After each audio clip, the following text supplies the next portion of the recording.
오늘 하나님께서 우리 공동체에 주시는 말씀은 데살로니가전서 1장의 말씀입니다. 데살로니가전서 1장 말씀 여러분 함께 펴주시고요.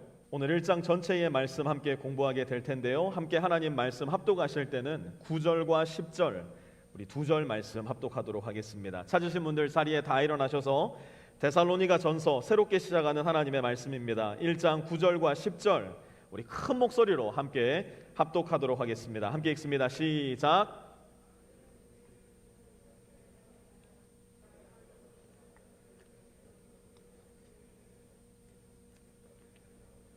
우상을 버리고 하나님께로 돌아와서 살아계시고 참되신 하나님을 섬기며 또 하나님께서 죽은 사람들 가운데서 살리신 그 아들 곧 장차 내릴 진노에서 우리를 건져주실 예수께서 하늘로부터 오시기를 기다리는지를 그들은 말합니다. 아멘. 자리에 앉아주시고요.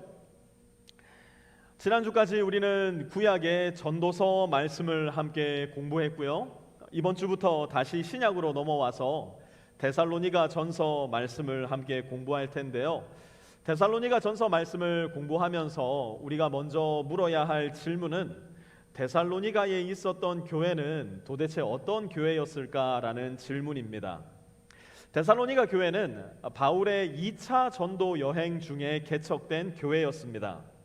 바울이 자신의 선교지라 생각했던 지역은 사실은 데살로니가라는 지역이 있었던 마게도니아가 아니라 그 당시에 소아시아라고 불렸던 지금의 터키 지역이었습니다. 1차 전도 여행을 통해서 바울은 지금의 터키 지역, 소아시아 지역의 여러 교회들을 개척하게 되었는데요.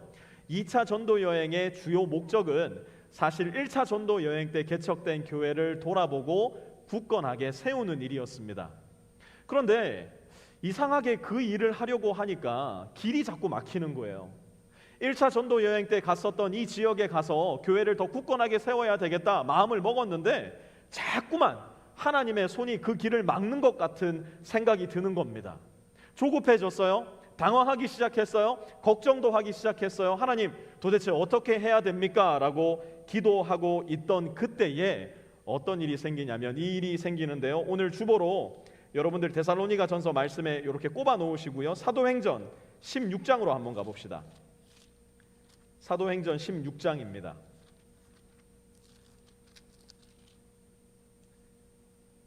사도행전 16장 8절과 9절 우리 한번 함께 읽어봅시다. 시작. 그래서 그들은 무시아를 지나서 드로아에 이르렀다. 여기서 밤에 바울에게 환상이 나타났는데 마케도니아 사람 하나가 바울 앞에 서서 마케도니아로 건너와서 우리를 도와주십시오 하고 간청하였다.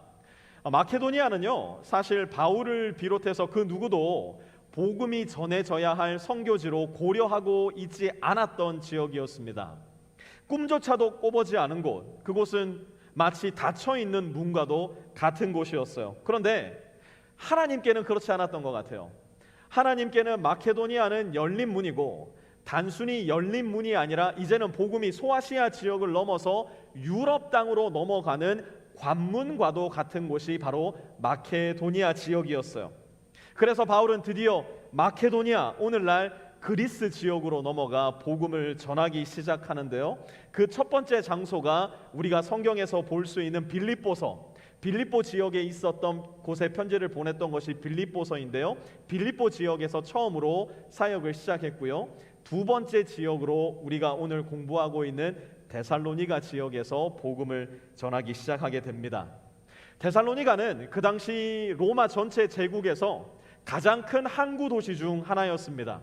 무역과 상업이 대단히 발전했던 나라, 더 나아가서 온갖 이교의 신들, 우상들이 득실득실거리던 곳이 바로 이곳 데살로니가였습니다. 바울은 이러한 곳에서 복음을 전하기 시작하는데요. 복음을 전하기 시작할 때 어떤 일이 있었을까? 사도행전 17장 한 장만 넘기셔서요. 사도행전 17장 2절 보십시오. 우리 한번 같이 읽어볼까요? 시작. 바울은 자기 관례대로 회당으로 그들을 찾아가서 새 안식일에 걸쳐 성경을 가지고 그들과 토론하였다. 몇 안식일에 걸쳐서요? 여러분들 볼펜이나 펜 있으신 분들 드셔서 여러분 성경에 줄 한번 쳐보세요. 세 안식일에 걸쳐 3 weeks. 그러니까 사실 바울은 데살로니가에 불과 3주, 그리고 아무리 길어봐야 조금 덜 꽉 찬 4주의 시간을 머물면서 그들에게 복음을 전하고 전한 복음의 내용으로 토론을 했던 겁니다. 그러자 무슨 일이 일어났을까? 4절 보세요. 그들 가운데 몇몇 사람이 승복하여 바울과 실라를 따르고 또 많은 경건한 그리스 사람들과 적지 않은 귀부인들이 그렇게 하였다. 이렇게 해서 태어난 교회가 바로 데살로니가 교회였어요.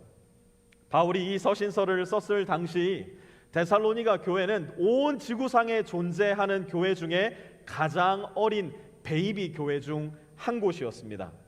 사실 우리 빛의 교회도 굉장히 어린 교회 아닙니까? 우리가 아직 5년이 채 되지 않은 교회인데요.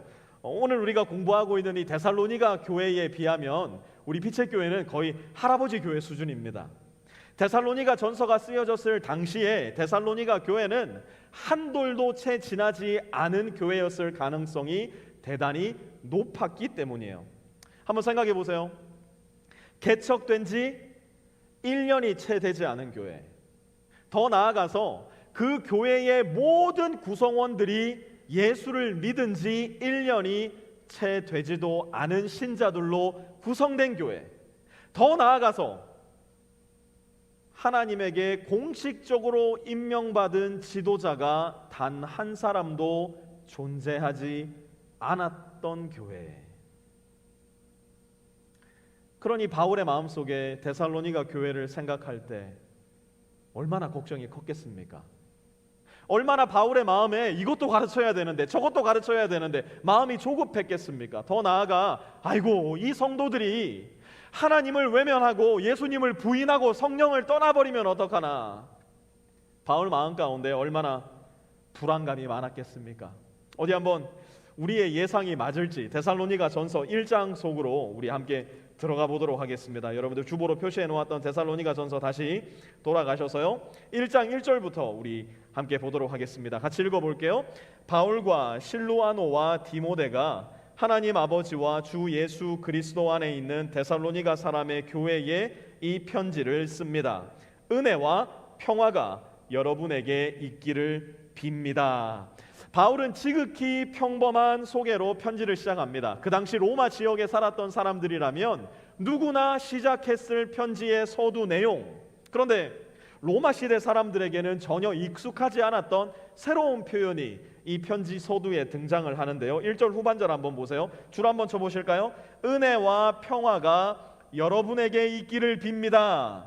멀리 떨어져 있었지만 여전히 바울의 마음속에 존재했었던 그의 기도 제목, 그것은 데살로니가 성도들에게 하나님의 은혜와 평화가 가득하기를 바라는 마음이었어요. 저는 우리 빛의 교회 성도님들 서로의 마음속에도 이 기도 제목이 있었으면 좋겠어요. 목사님, 나는 그 집사님 혹은 그 형제님 위해서 기도할 때 어떻게 기도해야 될지 모르겠어요. 걱정하지 마세요. 우리의 기도 제목이 여기에 있습니다. 하나님, 우리 김 집사님 가정에 은혜와 평화가 가득하게 해주십시오. 하나님, 우리 이 형제 마음 가운데 은혜와 평화가 가득하게 해주십시오. 하나님, 우리 한 자매 마음 가운데 은혜와 평화가 넘쳐나게 하여 주십시오. 더 나아가서 하나님, 구목사 가정에도 은혜와 평화가 가득하게 해주십시오. 여러분이 저를 위해 그렇게 기도할 수 있다면, 우리가 서로가 서로를 위해 그렇게 기도할 수 있다면 우리 교회 정말 은혜와 평화가 가득한 교회 되리라 믿어 의심치 않습니다. 2절도 이어서 볼까요? 우리는 여러분 모두를 두고 언제나, 한번 또 줄쳐보세요, 하나님께 감사를 드립니다. 조금 이상하지 않습니까? 분명 신생교회인데, 분명 베이비 처치, 생긴 지 1년이 채 되지 않은 교회인데 흔히 예상할 수 있는 것과는 전혀 다르게 바울은 이 교회를 두고 하나님께 감사를 드린다 이야기를 합니다. 도대체 이런 베이비 교회를 두고 바울은 뭐가 그렇게 감사했던 것일까? 아직까지도 배워야 할 것이 수두룩 빽빽인 교회, 문제투성이일 것만 같은 교회, 이 교회를 두고 바울은 어떻게 감사를 했을까? 3절 보세요.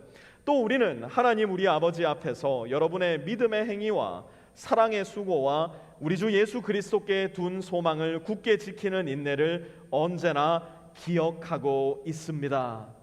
데살로니가 교회의 첫 번째 특징을 말하라 한다면 균형 감각이 뛰어난 교회라고 말할 수 있을 겁니다. 다시 한번 3절 보면서 제가 말씀드리는 단어들의 네모 박스를 한번 쳐보세요. 먼저 믿음의 행위, 거기에 네모 박스를 쳐보시고요. 또 사랑의 수고, 마지막으로 소망을 굳게 지키는 인내, 거기에 한번 네모를 쳐보시기 바랍니다. 여러분, 우리 귀에는요, 우리 몸의 균형 감각을 유지해주는 달팽이관이라는 게 있다고 합니다. 이게 평소에는 어디 있는지도 잘 모르시는 분들도 아마 이 자리에 계시리라 생각을 합니다. 그런데 이 달팽이관의 위치가 아주 살짝만 삐져나와도 우리 몸의 균형이 완전히 허물어지고 만다고 합니다. 일어설 수가 없는 거예요. 갑자기 바닥이 펄떡 일어나서 내 눈앞에 들이닥치는 겁니다. 테이블을 내가 뒤집어 엎지도 않았는데 갑자기 내 눈앞으로 테이블이 들이닥치는 경험도 아마 달팽이관 빠져보신 분들은 경험해 보셨을 겁니다. 그러니 이 작은 달팽이관 하나가 잘못되면 온 몸이 기능을 제대로 할 수가 없게 되는 겁니다. 재밌는 건 뭔지 아세요? 모든 몸의 기관이 검사를 해보면 멀쩡하다는 거예요. 심장도 잘 뛰어요. 간의 수치도 정상이에요. 눈도 잘 보여요. 손발도 얼마든지 도리도리 잼잼 잘 되는 겁니다. 그럼에도 불구하고 온 몸이 제대로 된 기능을 할 수가 없어요. 왜 그렇습니까? 균형을 잡을 수가 없기 때문이에요. 그런데 여러분, 오늘날 우리 교회 안에 이렇게 균형이 안 맞는 그리스도인들이 너무 많아지기 시작했어요. 교회가 너무 쉬운 복음을 전하고 가르쳤기 때문이에요. 예수 믿고 천국 가라고, 예수 믿고 복 받으라고, 예수 믿고 장수하시라고 너무나 복음에 부분적이고 편향적인 내용을 교회가 전하기 시작했어요. 그러자 성도들이 어떻게 됐을까요? 성도들이 균형 감각을 잃고 빙빙 돌기 시작한 거예요. 그런데 데살로니가 성도들은 이제 갓 태어난, 이제 갓 거듭난 베이비 신자들이었음에도 불구하고 빙빙 돌지 않았어요. 제대로 된 균형 감각을 가지고 있었어요. 그게 뭡니까? 믿음의 행위였어요. 예수님을 믿는다라고 고백하는 내 입술의 말과 예수님을 진실로 따르는 내 삶의 행위가 균형을 이루었던 거예요. 예수님을 사랑한다라고 말하는 내 입술의 고백과 그 예수님을 사랑함으로 말미암아 나도 짊어지는 십자가의 수고가 균형을 이루었던 것이에요. 예수님 다시 오실 것을 믿습니다, 소망한다는 내 입술의 고백과 그 고백 때문에 내 삶 가운데 겪게 되는 고난을 인내하는 균형이 데살로니가 성도들의 삶에는 깊이 새겨져 있었던 거예요. 여러분, 우리가 어릴 적 교회를 다니면서 많이 했던 말 아마 여러분들 중에도 있을 겁니다. 믿습니다. 100번을 얘기해 보세요. 1000번을 얘기해 보세요. 그 믿음의 고백 뒤에 따라오는 믿음의 행위가 있지 않다면 내 믿음은 죄다 거짓말이 될 뿐이에요. 사랑합니다 나의 예수님, 아침에 일어나자마자 밤에 잠들 때까지 그 노래 불러보세요. 하지만 그 노래 뒤에 함께 예수님과 짊어지는 십자가의 수고가 존재하지 않는다면 예수님은 그저 환상 속의 그대에 불과한 겁니다. 예수님 다시 오십시오, 마라나타 주님 어서 오십시오. 내가 하루에 3시간 4시간을 기도한다 해도 예수님을 소망하기 때문에 내 삶 가운데 감당해야 할 인생의 고난과 고통과 어려움이 존재하지 않는다면 내가 얘기하는 그 소망은 겨울바람에 이리저리 휘날리는 검은 비닐 봉다리 같이 초라한 소망이 불과하다는 겁니다. 그런데 데살로니가 성도들은 이 모든 일에 균형 감각을 멋지게 잡고 있었던 성도들이었어요. 4절도 이어서 볼까요? 같이 한번 읽어봅시다. 시작. 하나님의 사랑을 받은 형제 자매 여러분, 우리는 하나님께서 여러분을 택하여 주셨음을 알고 있습니다. 데살로니가 성도들에게는 균형 감각만 있었던 것이 아니라 조금 낯설게 들릴 수 있지만 댄스 실력도 겸비하고 있었던 것 같습니다. 이게 무슨 말일까? 4절 다시 한번 보세요. 데살로니가 성도들은 어떤 사람이래요? 한번 줄쳐보세요. 하나님의 사랑을 받은 형제 자매. 또 보니까 줄 한번 쳐보세요. 하나님께서 택하여 주셨음. 데살로니가 교회 사람들은 하나님의 사랑과 택하심, 곧 은혜로 하나님의 자녀가 된 사람들이었어요. 로마 교회 사람들도 하나님의 사랑과 택하심으로 하나님의 자녀가 되었고요. 2000년이 지난 오늘 저 동부 뉴욕 교회, 저 서부 LA 교회, 저 밑에 멕시코 교회, 저 대한민국 우리 교회, 그리고 평양 교회, 그리고 오늘 우리가 함께 드리는 빛의 교회의 모든 성도들도 하나님의 사랑과 택하심으로 하나님의 자녀가 된 사람들이에요. 하나님의 사랑과 은혜에서 모든 것이 시작되었다는 겁니다. 5절도 이어서 보면요, 우리는 여러분에게 복음을 말로만 전한 것이 아니라 능력과 성령과 큰 확신으로 전하였습니다. 우리가 여러분 가운데서 여러분을 위하여 어떻게 처신하였는지를 여러분은 알고 있습니다. 이제 하나님의 그 사랑을 받은 바울과 실라와 디모데가 데살로니가에 가서 그들에게 뭘 한 겁니까? 말로 복음을 전하기 시작한 거예요. 내가 복음을 받아들여 하나님의 자녀가 되었고 하나님의 자녀로 변화되니까 이제는 다른 지역으로 가서 하나님의 사랑과 은혜를 말로 전하기 시작한 거예요. 그런데 단순히 말로만 복음을 전한 게 아니에요. 그들의 삶에서 뿜어져 나오는 능력과 성령과 큰 확신, 다른 말로 하자면 예수님을 쏙 빼닮은 그 모습으로 그들에게 복음을 전한 것이에요. 그러자 어떤 일이 일어났을까? 6절 보세요. 여러분은 많은 환난을 당하면서도 성령께서 주시는 기쁨으로 말씀을 받아들여서 우리와 주님을 본받는 사람이 되었습니다. 한번 잘 보세요. 예수님을 쏙 빼닮은 바울과 실라와 디모데가 예수 그리스도의 생명을 그들의 삶과 말로써 전하자 어떻게 되었다고요? 줄 한번 쳐보실까요? 6절에 기쁨으로 말씀을 받아들여서 우리와 주님을 본받는 사람이 된 거예요. 말씀을 받아들였을 뿐만 아니라 거듭났을 뿐만 아니라 바울과 예수님을 닮는 사람으로 데살로니가 성도들도 변화되기 시작한 거예요. 그러자 무슨 일이 일어났냐? 7절 그리하여 여러분은 마케도니아와 아가야에 있는 모든 신도들에게 모범이 되었습니다. 바울과 주님을 본받는 사람이 된 데살로니가 성도들은요, 가만히 있지 않았어요. 그들은 그들의 이웃들에게 또 다른 작은 예수들이 되었어요. 그들의 삶의 모범으로서, 그들의 입술의 복음의 메시지로서 그들은 하나님 나라를 전파하기 시작했어요. 그렇게 작은 예수들이 여기저기에서 하나 둘씩 생겨나니 8절 보세요. 주님의 말씀이 여러분으로부터 마케도니아와 아가야에만 울려 퍼진 것이 아니라 하나님을 향한 여러분의 믿음에 대한 소문이 각 처에 두루 퍼졌습니다. 그러므로 이것을 두고는 우리가 더 말할 필요가 없습니다. 여러분, 여기에서 데살로니가 성도들의 춤 실력이 보이셔요? 한번 잘 보세요. 하나님의 사랑과 은혜를 받아 바울과 실라는 하나님의 거듭난 자녀가 되었어요.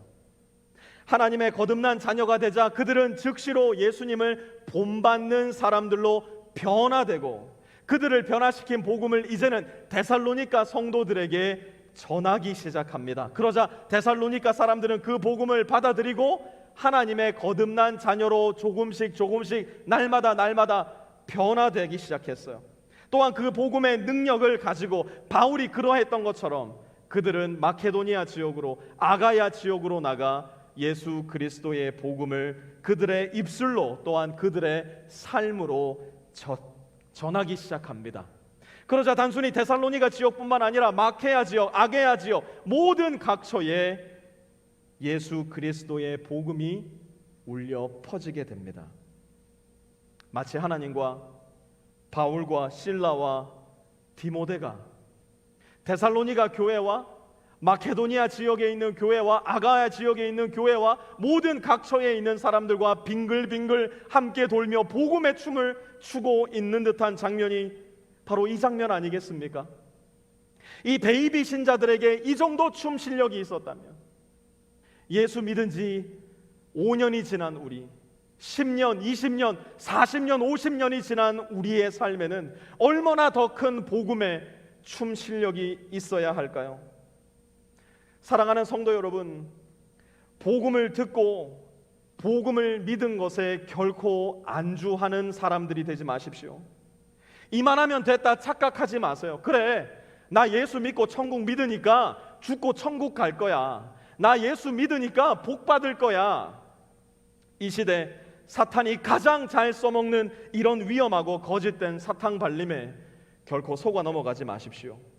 복음을 받아들여 예수를 나의 인생의 구주요 주님으로 받아들인 사람에게는 반드시 예수님을 닮은 삶의 흔적이 뒤따를 수밖에 없는 겁니다. 마치 감기와 사랑은 결단코 감출 수 없는 것처럼 예수님을 사랑하는 우리의 삶, 예수님을 영접한 우리의 삶도 결단코 감출 수 없는 것이에요. 누군가에게 예수님의 사랑을 보여주고 복음을 나눌 수밖에 없는 것이 신자된 우리의 운명이요, 우리 마음 깊은 곳에 존재하는 욕망이요, 또한 우리가 되어져 나가야 할 정체성임을 우리는 늘 기억해야 될 겁니다. 데살로니가 성도들은 바로 이 아름다운 춤 실력을 오늘 저와 여러분 앞에 데살로니가 1장 말씀을 통해서 펼쳐놓고 있는 것입니다. 9절 이어서 한번 볼까요? 9절 같이 한번 읽어봅시다. 시작. 그들은 우리를 두고 이야기합니다. 우리가 여러분을 찾아갔을 때에 여러분이 우리를 어떻게 영접했는지. 데살로니가 성도들은 바울과 실라를 온 마음을 다해서 영접하고 환대했던 것으로 보입니다.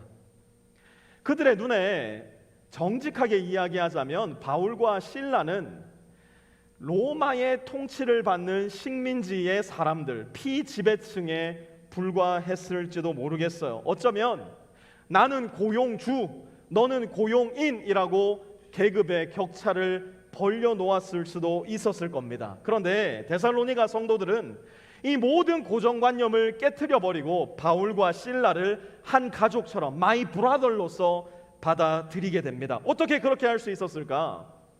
바로 복음의 능력이 그들 마음 가운데 머물러 있었기 때문이에요. 하나님 나라의 상상력이 그들의 마음과 생각을 온통 사로잡고 있었기 때문에 그들은 바울과 실라를 한 가족으로 영접할 수 있었던 겁니다. 복음의 능력 때문에, 하나님 나라의 상상력 때문에 이전에 그 어떤 사람도 시도해보지 않은, 생각조차 해보지 않은 일들을 데살로니가 성도들은 그들의 삶으로서 실천해낼 수 있었던 것이에요. 그들의 상상력은 여기가 끝이 아니에요. 9절도 이어서 보세요. 어떻게 해서 여러분이 우상을 버리고 하나님께로 돌아와서 살아계시고 참되신 하나님을 섬기며. 1세기 당시 그리스도인들의 별명이 하나 있었는데요. 그 별명이 뭐였냐면 무신론자들이었어요. 에이티스트. 재밌지 않습니까? 어떻게 그리스도인들을 보고 무신론자라고 할 수 있었을까? 사연이 이렇습니다. 1세기 당시의 종교관은요, 굉장히 많은 신들이 자기의 영역 속에서 자기가 할 수 있는 일만을 사람들을 위해 도와준다라고 생각을 했어요. 그리스 로마 시대 사람들도 믿음이 대단했습니다. 어떤 믿음이 있었냐? 아이를 낳고 싶습니까? 가정이 화목하고 싶습니까? 비너스 신에게로 가서 비너스 신에게 예배를 드리십시오. 남편이 전쟁에 나갔습니까? 살아 돌아오길 바라십니까? 아폴로 신에게 가서 기도하시고 예배를 드려보십시오. 남편이 먼 여행을 떠났습니까? 포세이돈 신에게 가서 바다를 잠잠하게 해달라고 기도하십시오. 그 당시 사람들의 신관이 이러한 다실론의 신관이었어요. 그런 문화와 그런 종류의 종교관이 득세하던 그곳에 그리스도인들이 소위 말해서 아이폰을 들고 나온 거예요. 이것도 필요 없습니다. 저것도 필요 없습니다. 우리 하나님 한 분만 계시면 됩니다. 왜냐하면 하나님 한 분만이 유일한 신이시며 하나님 한 분이 온 우주를 지으셨고 우리도 만드셨을 뿐만 아니라 가장 충격적인 소식, 그 하나님께서 바로 저와 여러분을 사랑하셔서 그분의 독생자 예수 아들을 이 세상에 보내어 주셨습니다. 도저히 믿을 수 없는 놀라운 소식을 데살로니가 사람들은 전하기 시작했던 거예요. 10절도 이어서 한번 보실까요? 또 하나님께서 죽은 사람들 가운데서 살리신 그 아들, 곧 장차 내릴 진노에서 우리를 건져주실 예수께서 하늘로부터 오시기를 기다리는지를 그들은 말합니다. 데살로니가 사람들에게는 주님의 재림을 기다리는 상상력이 있었어요. 데살로니가 교회에 유일한 문제가 있었다면 주님의 재림에 대한 부족한 지식과 교훈이었습니다. 그들은 주님이 다시 오실 때 무슨 일이 일어날지 늘 궁금해했어요. 생각보다 늦어지는 주님의 재림으로 인해서 마음에 초조함이 생기기도 했어요. 사랑하는 가족과 친구가 주님의 다시 오심을 보지 못하고 죽자 그들의 마음 가운데 작은 의심의 씨앗이 심기워지기도 했어요. 바울이 데살로니가 전후서를 기록한 가장 중요한 이유가 바로 여기에 있었어요. 하지만 데살로니가 성도들은 핵심을 놓치지 않았어요. 그 핵심이 무엇이었을까요? Our Lord Jesus Christ is coming back. 예수 그리스도께서는 반드시 돌아오신다라는 믿음을 잃지 않았어요. 주님이 다시 오실 때 새하늘과 새 땅이 열리게 될 것이며 그들이 공부하고 있었던 구약 성경 이사야 65장에 새하늘과 새 땅이 열리게 되면 이전 것은 기억도 하지 않을 것이라는 것을 데살로니가 성도들은 알고 믿고 상상하고 있었어요. 우리가 베이비 교회 데살로니가 성도들로부터 배워야 할 아름다운 상상력, 그러나 내 머릿속에서 마음대로 떠올려낸 데이드리밍이 아니라 예수 그리스도의 복음에 기반한 하나님의 말씀의 뿌리를 박은 성경적인 하늘나라의 상상력이 그들에게는 있었던 것이에요. 지금으로부터 약 30여 년 전입니다. 한국에서 돌풍을 일으켰던 유행가가 하나 있는데요. 노래 가사가 이렇습니다. 한번 들어보세요. 자, 이제부터 접시를 깨자.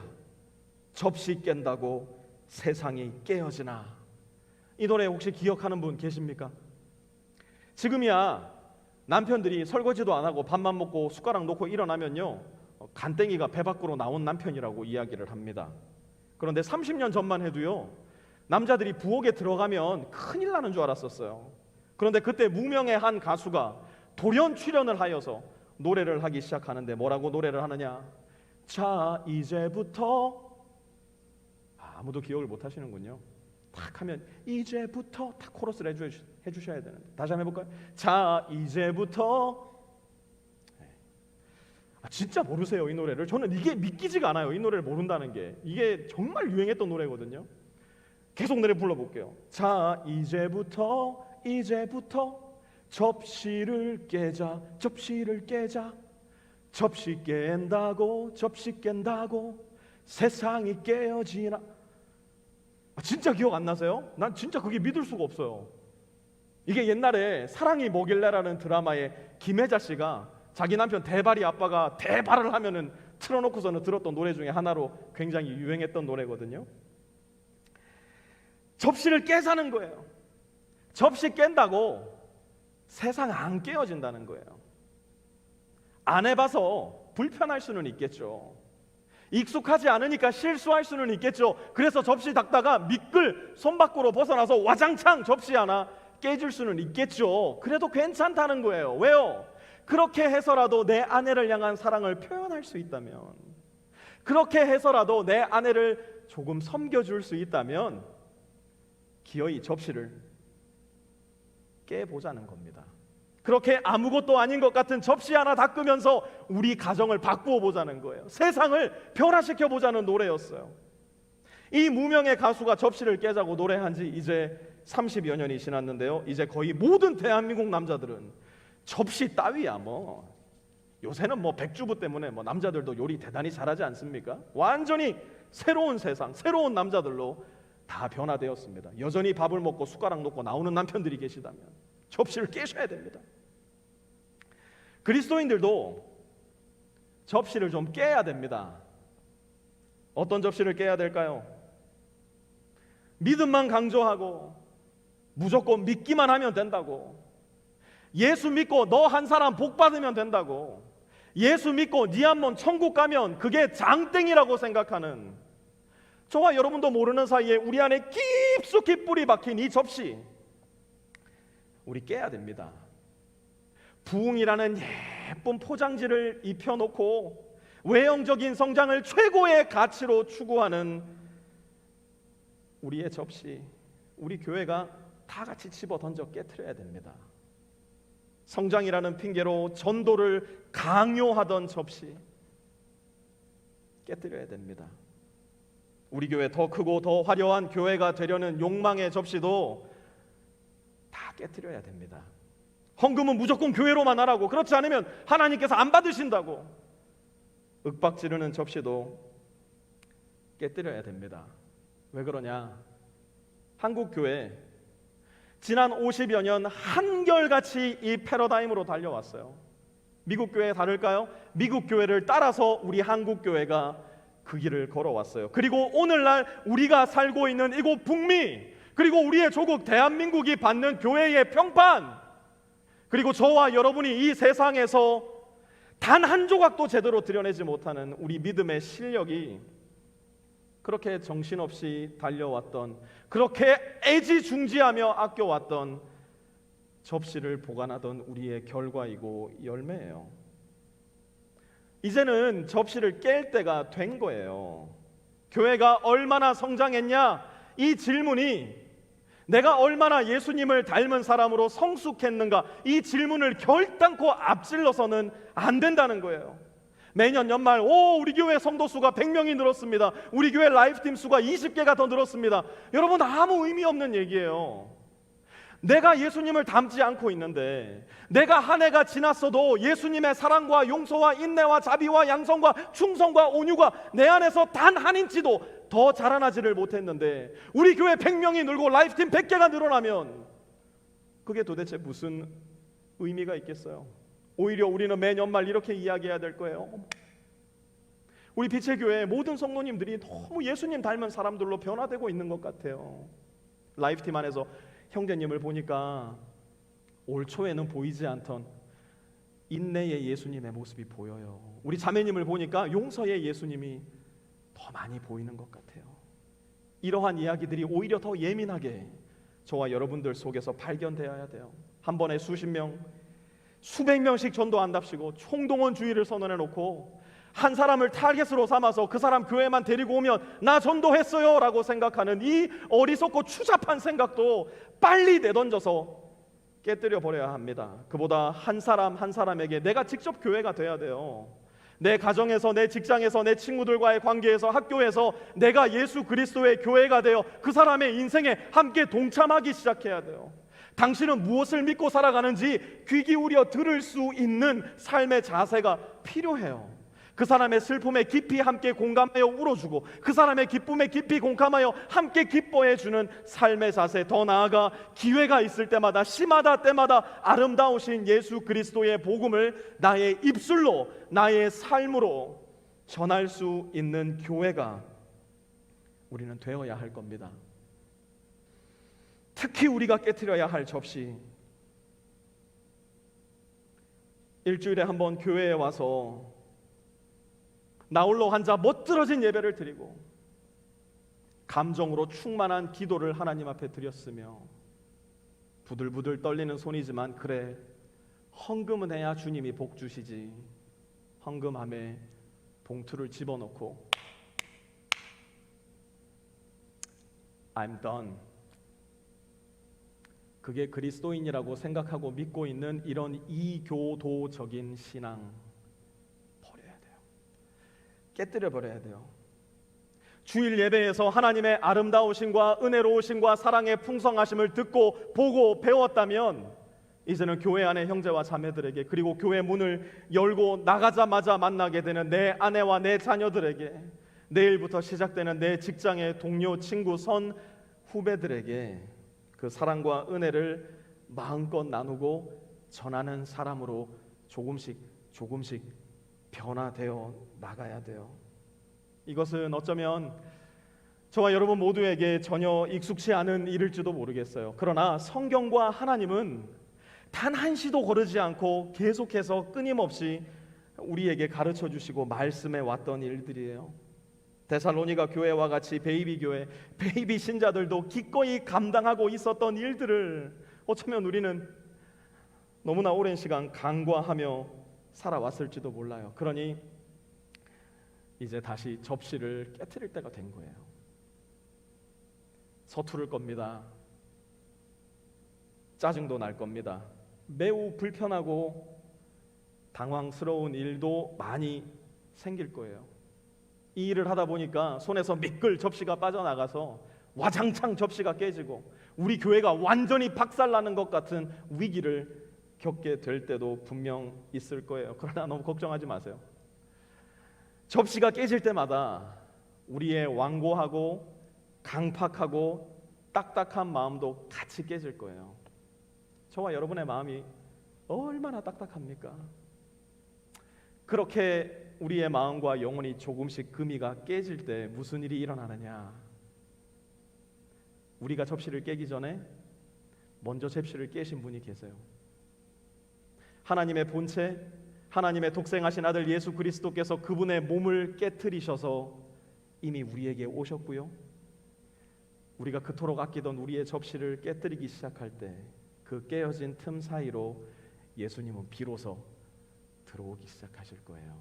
그때 사실은 저와 여러분의 삶과 생각은 변화되기 시작하는 거예요. 절대로 깨트릴 수 없다라고 생각했던 내 삶의 철옹성 같은 그 아름다운 접시를 내가 믿음으로 담대함으로 깨트리기 시작할 때, 그때 나도, 나의 가정도, 나의 직장도, 나의 친구 관계도, 더 나아가 우리 교회도, 더 나아가 이 세상도 조금씩 변화되기 시작할 겁니다. 그러므로 사랑하는 빛의 성도 여러분, 자, 이제부터 함께 접시를 깹시다. 접시 깬다고 우리의 세상 깨어지지 않습니다. 오히려 주님께서 초청하시는 부활의 하나님 나라가 저와 여러분의 마음 가운데, 생각 가운데 임하게 될 것입니다. 우리 오늘 들은 말씀